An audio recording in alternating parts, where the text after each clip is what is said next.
All right, everybody, welcome to Slabnomics. We have an amazing guest here, someone who needs no introduction. It is RodmanPC. He has one of the best Messi collections in the world. My friend, how are you doing today? How are things down in Honduras? Thank you for having me. People like texting me. It's like they couldn't believe I'm actually from Honduras. Because I know all the big players are usually either in the US or maybe Asia. So I know that's kind of out of the box, but I'm glad to be the one from Honduras. Absolutely. Well, let's dive right into that. Excuse me. Do you think that that's given you any kind of special, maybe leverage points, or has being in Honduras given you any positives, or do you find it more of like a hindrance when you're trying to get deals done or, follow through with card shows and such? Listen, it usually gives you troubles, not nowadays when you have incredible services like ShipMyCards, or if you buy, for example, from Card Hobby, they could store the cards for you there and get a bulk shipment out of Asia. But at the beginning, it was more of a struggle, to be honest, because most people don't feel comfortable doing business with international folks. I don't blame them. I mean, especially if it's someone from Honduras, it's like you can definitely paint different scenarios of why doing deals internationally it's maybe not the safest. But with years, and I think I've built a reputation that has definitely helped me on the long run. That's obviously important, doing good networking, being able to be a reputable collector and stay in the in the right lane and treat everyone fairly, just as you would expect anyone to treat you as well. Aside from the troubles of being international and just not being used to having a regular mail day, you kind of get used to obviously the delayed of pleasure in getting a mail day because I usually get those once or twice a month. And then in regards to just doing deals, it's just I like to buy privately a lot. It Yeah. could be something that I've managed to to perfect in a way. I've been doing this started in 2013 and went through a lot. Obviously, the market has changed drastically. Marketplaces have definitely improved. Back then, it was just eBay probably and just a couple of forums here and there, blowout cards. That was about it. So the market felt more like undiscovered, like you wouldn't have that many auctions just lined up weekly or monthly.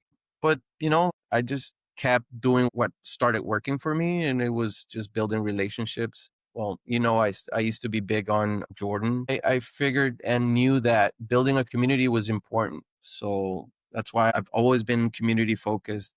Like most of my great friends are still into Jordan, and Yeah. they're actually probably the best collectors in the world, and we're still friends. When we started doing this, like 12 years ago, we had no idea where we were going. We were just going by, I don't know, this passion that we have for not only the sport or for a certain player. And we all figure out how to translate that into cards. And then we just keep going, man. It's just part of our DNA. Every collector can relate with that. We just want another one and another one and another one, and the upgrading cycles that come with Yeah. it. Yeah. It's like, and then you in a way you kind of push each other.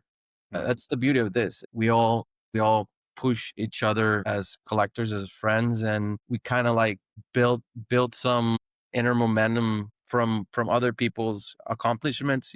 It's like if you see a friend acquiring certain card, it's like, damn it, I want one, or maybe I want this other parallel, and it's like pushing each other. It's nice having that. For those that haven't been able to experience that, I would highly encourage just start with a small group chat and get your inner circle there, and then once you realize you're phenomenal group of 15, 20 collectors. So it's how I would recommend Yeah, anyone to eventually try and experience that. for For sure. me in Honduras, it was very personal for a while. It's like I wouldn't even tell my friends, Mhm. my local friends, about what I was doing. It was just something I did for myself. It wasn't about anything but just collecting what I liked, and that Yeah. with social media and everything just kind of changed. But at first, you got kind of do it for yourself, you know. Yeah, man. We'll put a pin on that because I'm going to come back to that in a second. Piggybacking off of that, tell me the most unhinged story that you have with your friends as regarding card collecting. Oh my God, there's probably so many stories. I mean, when we're all in a certain market, it's kind of arms to raises to who finds these cards first, right? You know, so sometimes they're your friends, but at the end of the day, you're competing against them. So there's some couple funny stories with Chris Hoge.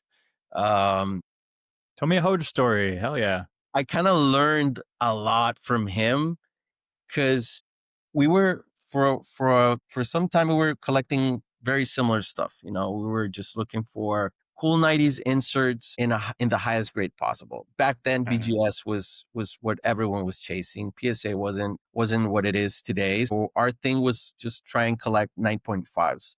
So that's what we would do. And in a way, it was just how can we get more of these together, all in 9.5. So we were doing that for a while. And I remember eBay was like where everyone would have their eyes on, right? Because there weren't any other big marketplaces back then. So he started actually inquiring those people that were listing those cards and trying to get them to do a private deal with him rather than selling on eBay. So he actually has a couple crazy stories because I was actually trying to get those cards in the same time, but obviously he figured it out how to do it in a different way and do a in-person deal. I remember we were all chasing and the red PMG. I remember we all saw that card pop on eBay. And then I remember the second the card got delisted, I was like,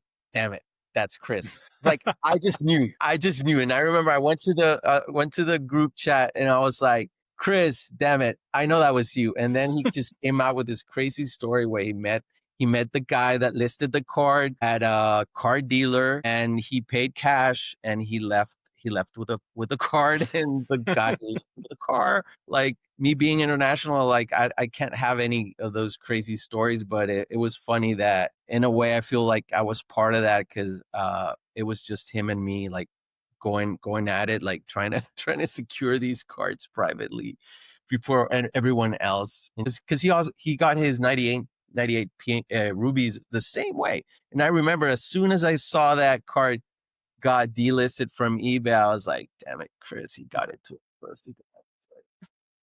McGill's such a schemer, man. He's like the Joker, but like a good-hearted Joker that, has the best interests at heart for society. Let's go back to kind of how you were in Honduras, how you are faced with these challenges to making deals work. And you said that networking and building these relationships is how you were able to get through that and get to the other side and become this super collector. Kind of walk me through that. Do you feel like it was those challenges that made you ultimately the collector that you are? Sure. I mean, I'm sure like it all kind of like helped shape what I am today. Like just being, putting yourself out there. Like I always say that I've said that in other podcasts as well. You have to put yourself out there and let the people know what you're looking for, what you're chasing. Because if you keep it for yourself, I've found out that at the end of the day, it doesn't help you. It's like you think that by saying what you want, it's gonna prevent or it's gonna make someone try and get it before you. No, not it doesn't work that way.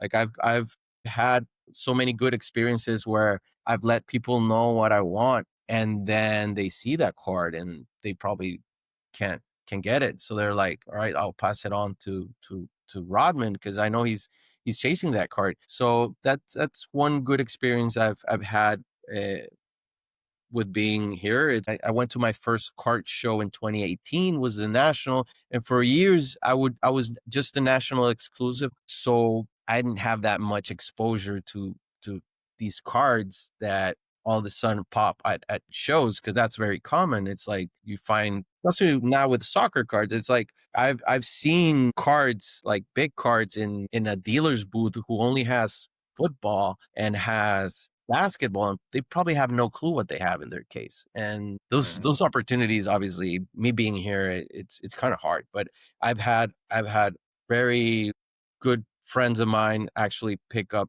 decent cards for me at shows. And if I wouldn't let them know what I'm looking for, it's like I wouldn't have been able to acquire those cards. Yeah. To your point about when dealers have specialization in other sports, but they have a smattering of something else, that's where I find you find the best opportunities. When it's all basketball and you see like a soccer card or two, it's usually consigned. And if it's consigned, then you're usually going to be able to get a better deal, especially if it's later in the shows. So just a little helpful tip there for y'all, just from my experience. But yeah, being able to look out for your boys and what they're looking for, one good turn just deserves another, makes us all stronger as collectors and just as a group, as a pack. So you mentioned basketball, you mentioned soccer. Let's link those two because you're known for transitioning out of Michael Jordan largely into Messi.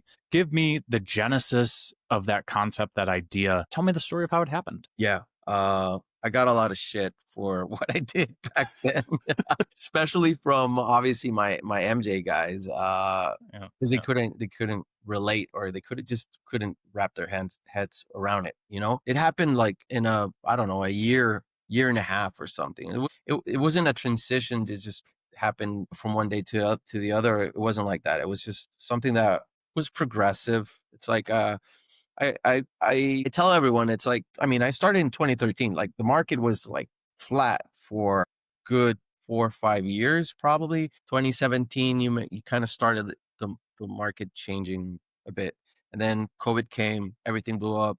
Like you start seeing your chances of acquiring certain cards, like that window closes in on you, especially when they started hitting these crazy numbers, you know? So I kind of hit a wall. Part of collecting is that you have to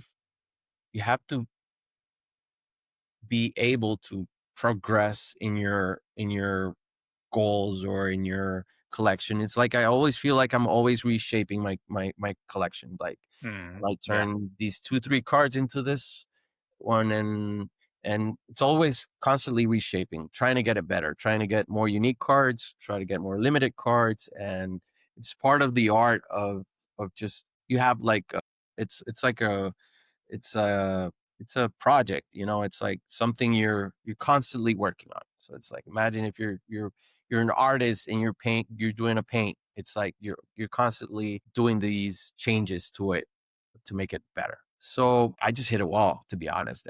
I had so many goals set up for my MJ collection, and then all of a sudden, I don't know, it just got crazy. I had so many moves that I wished that I could have had made, but I couldn't because they all blew up. So I was like, all right, I hit a wall. What do I do? I can't have that dopamine rush that you get when you have a nice mail day, and it's like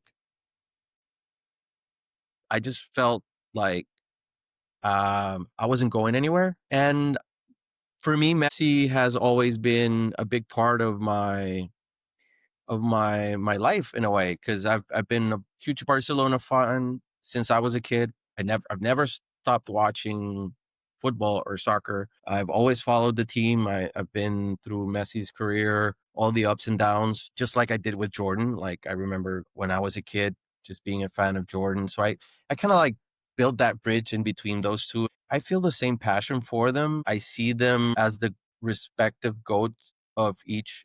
So it kind of made sense for me to transition and started pivoting into Messi. So I felt like once I started doing my research, I was like, all right, I see a lot of parallels in between the structure or how I would approach my collecting of MJ cards. Like I could see there was something there as well. Different, but you could apply most of the same logics to Messi and figure out which were his good cards, his more limited cards. Since he was playing at that time, it was like, all right, once he leaves, or once he retires, all right, these are going to be the playing day cards. And then he left he left Barcelona, went to PSG. So you were only left with just a couple of years in which you had, all right, these really rare 101s that are considered playing day Barcelona for him. Like if you go through Tops, for example, you only have, for Tops Chrome, you only have 2017, 18, 19, and 20 for Superfractors, for playing day Superfractors, base Superfractors, and that's it. it's crazy limited. Game worn patch autos. That's another very limited quantity or available units in the market. It's just you have flawless, and basically that's it. There's only like 64 Barcelona game use patches. So that's incredible how limited that is. So we started seeing all of that, and I was like, all right, I see I can do so much in this space that felt like it had gone up, but it felt like it was so limited that it had so much room to grow. So I started moving a couple of my MJ cards, and then it all trickled down, and it just fell apart. And once I felt comfortable moving the first one, the rest just came. The dam broke. Yeah. Well, tell me this, when you're looking at those cards back then, was there a vast difference between where Messi and Jordan's markets were? And how did you quantify that? And how did you triangulate and compare and contrast the two head to head, if you did that? Yes. In a way, I kind of did the same analysis. You're dealing with different eras. That's the trickiest part, because 90s was structured differently. Now it's more of a modern structure where you have the golds out of 10, the tops, you have the golds out of 50, then you have the 101s, then you have, which it's something I really love and enjoy to collect, is the tops, the reds. So those are out of 10 or out of 5. So I kind of like, all right, try to get some correlation between MJ market and Messi market. Value wise, it was hard because with MJ, there's so much more available information or data about prior sales, other ups and downs, and you can kind of like take some from that. But with soccer, it's like everything felt very new. Right after I acquired most of the cards that I did. Not that I ever stopped. I obviously continued acquiring the cards that I believed in and wanted. If I'm going at something, I need to make sure or try to get the best cards possible. That's kind of like what drives me. And I felt like I could do that with Messi, and I felt like I couldn't do that with Jordan anymore. So that's kind of like the main reason I switched.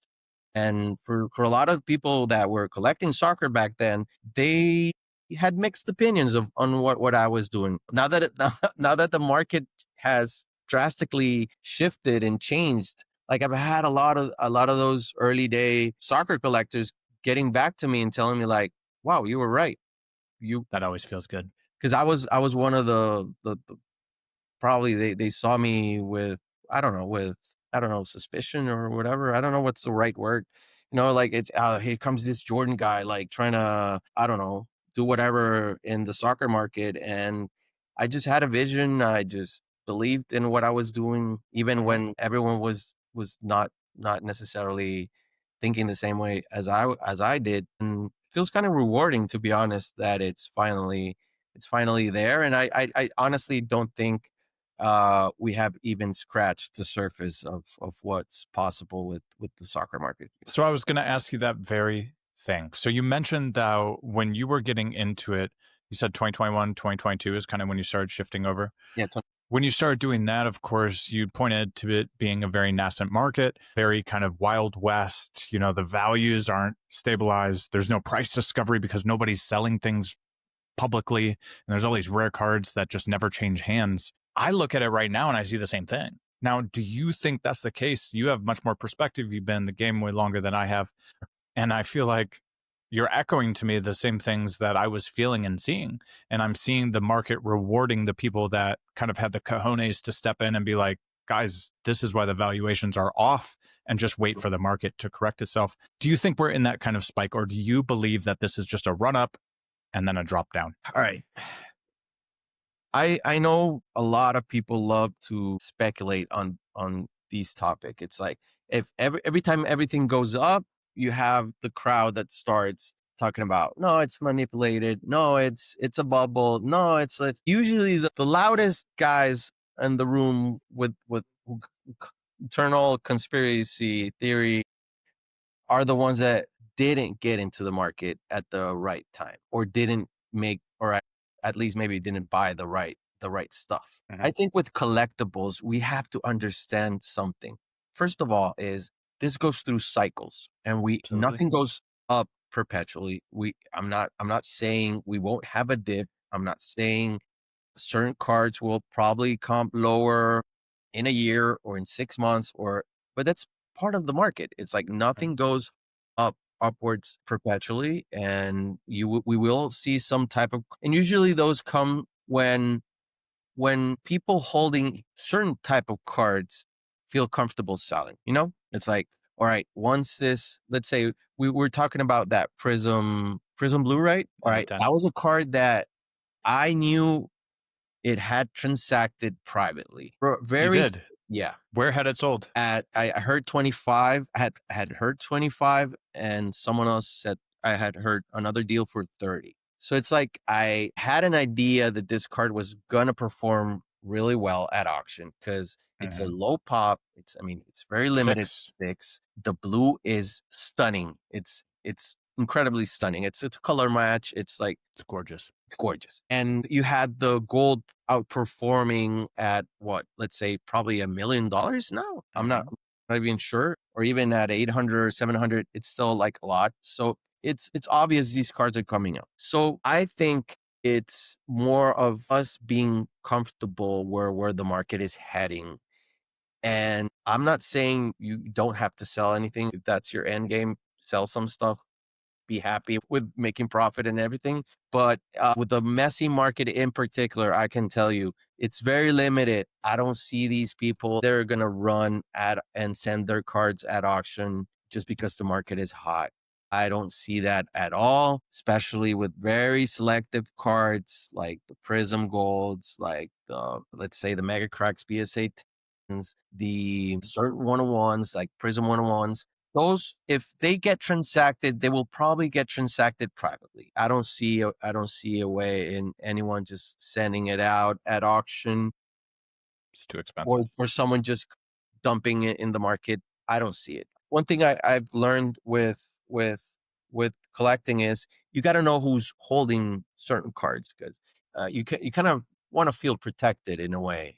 But I do feel responsible for certain part of the market. And would you imagine if I would just send all of my collection at once to auction? It's like it would move the market stupid. considerably. And it would be stupid. So it's like, I just think that the mindset is different. Like I saw a lot of people in 2020, 2021 that came in just to speculate and make money and sell and move away from the market when it softened. But this time I see a lot of like really more educated people come into the space, people who have deep pockets and they have a different approach. It's not that they're just coming in and out.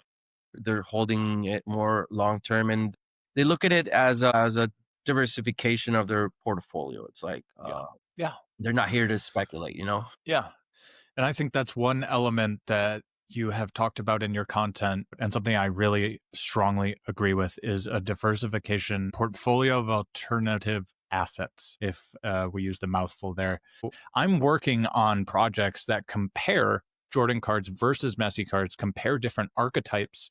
I want to get it down to where at least the top 100 players in basketball, soccer, football, I want them to have archetypes that I can kind of link to other sports so that we can cross compare, right? So that kind of mindset, we're looking at the 1986 Jordan Fleer. We're looking at the 2004 Mega Cracks BIS for Messi. The pop counts for them are vastly different. There's a lot more Jordan rookies in the 10, right?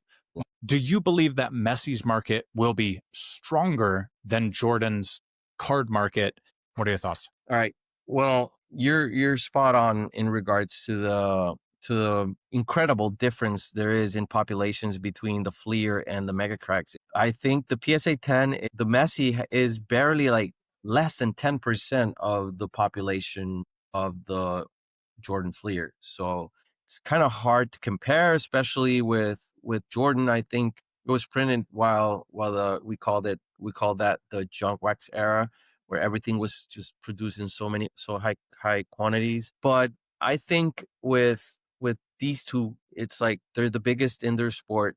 They're they're regarded as the number one. Just the fact that soccer is a bigger market, I mean, a bigger as a sport, and just being the number one of that, I'm pretty sure the market is just getting started. I mean, what Fanatics is doing is amazing. I don't know if you saw the news. They're doing the Fanatic Fest the same weekend as the World Cup final in New York. I think that's going to be huge. They're doing a tremendous job of just bringing different people to the space. Just like like it's what we do. It's we translate our passion for the sport or for the player, and we turn that into collections. And I've had a lot of people, like influencers in Europe, hit me up, especially from Spain. They're creating a lot of content for Barcelona.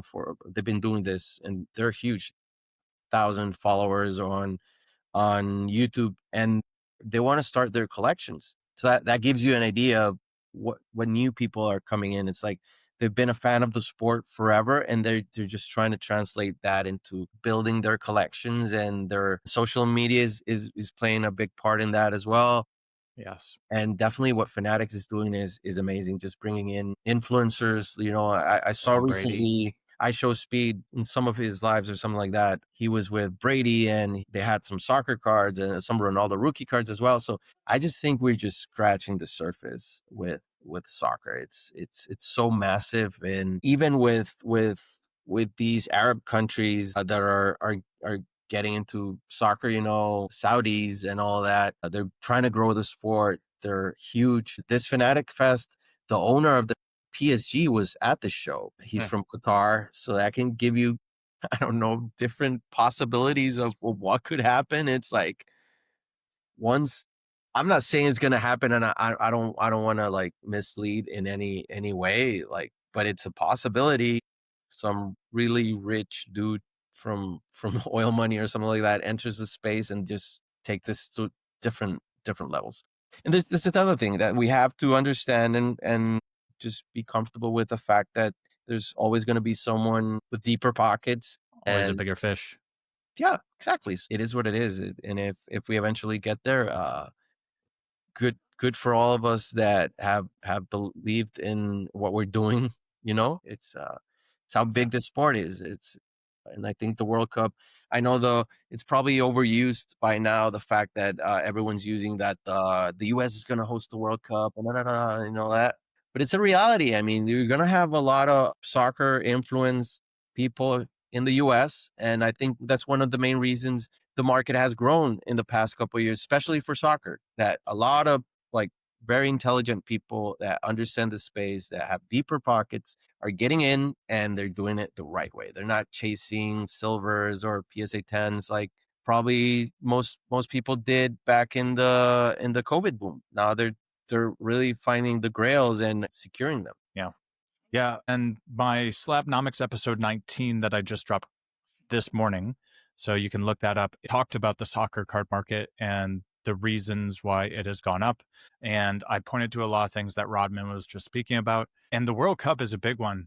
And people don't realize this, I think, but 1994, when we had the World Cup before, we didn't have MLS pro teams. We didn't have soccer stadiums. We had zero. The first one was built in 1999 in Columbus, Ohio. Now we have infrastructure. We have a league that's got some of the biggest clubs in the world in terms of what they're worth. We have Messi playing here. We have David Beckham owning a team here. We have all these incredible tailwinds that did not exist in 1994. And so 1994 walked so that 2026 can run.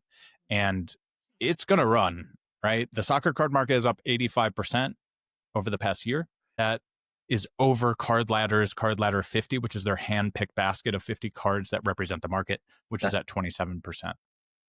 So we are on fire. It's not just Messi and Ronaldo who are almost at 200% over a year. Everything else is going up too, because rising tide lifts all boats, and because we have such a small market. It's a small doorway in soccer. There's just not a lot of cards, not a lot of the good stuff as Rodman's talking about there. So any points of advice as we wind down here, man? Like, this is about, I've enjoyed this so much talking to you and getting your perspective, because you've been in the game for so long, and you made some ballsy choices to really stand up for what you believe in and be convicted in.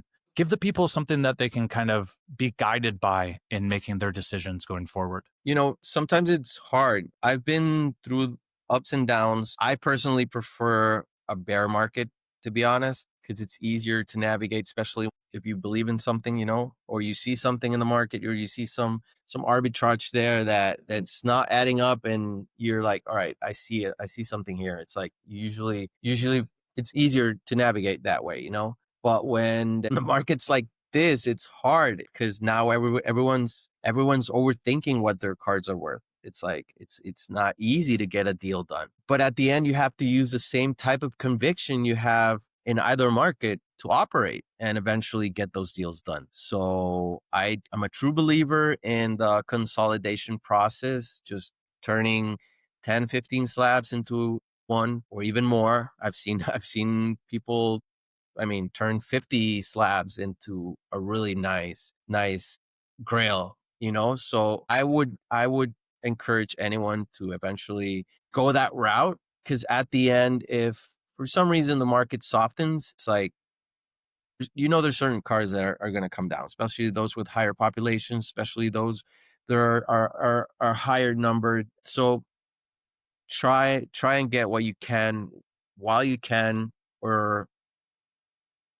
just be happy with what you own. And at the end of the day, maybe a year from now or 2 years from now or 6 months from now, we don't know what's going to happen in the future. Maybe, but we have a small window to buy, like maybe after the World Cup. Like everyone's thinking about selling before the World Cup, but I'm thinking more of, okay, what's going to happen after the World Cup? Probably a lot of people are going to want to sell, and that's going to be the perfect moment to buy, because everyone thinks that the perfect moment to sell is after, like, if we have the NBA finals next week, for example, or in a month. People think the best moment is, okay, when Curry wins the championship. No, it's before, because obviously there's more people going to send their cards to marketplace or try to sell after he wins it. So the supply and demand, works how it works, and you usually have a much better window of opportunity to buy after the World Cup. Like I saw it with Messi,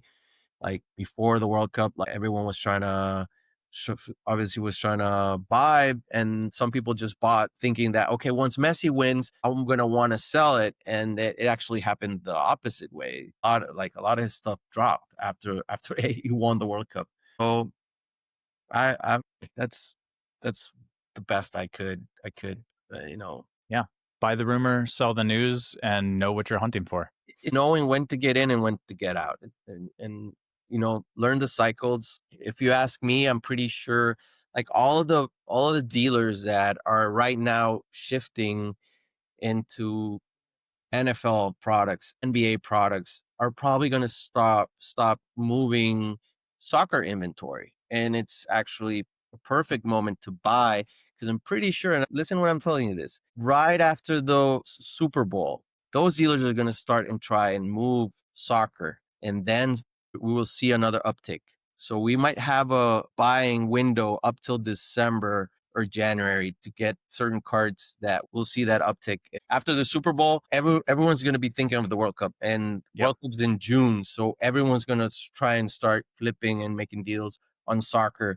So we're going to have that small window there to buy some stuff up. Well said. Market cycles are important. National and international attention is important. And the one thing about the World Cup, I'm going to give you guys a little Easter egg here. I mentioned this before, and Rodman kind of alluded to this, but it's in June, and there's no other American sports going on besides baseball, and baseball's in the middle where no one cares about it. So it is literally going to be World Cup everywhere. Everybody's going to be in bars. They're going to be chanting USA, USA, USA. You guys know what that's like. There's going to be a frenzy of excitement. It's going to be bananas. All right. Thanks so much for coming on, dude. It's been so great having you here, sharing your wisdom, sharing your experience, and being in the market so long. Thanks for telling some stories about Chris McGill. We love Chris. You're welcome anytime, man. Thank you, Matthew.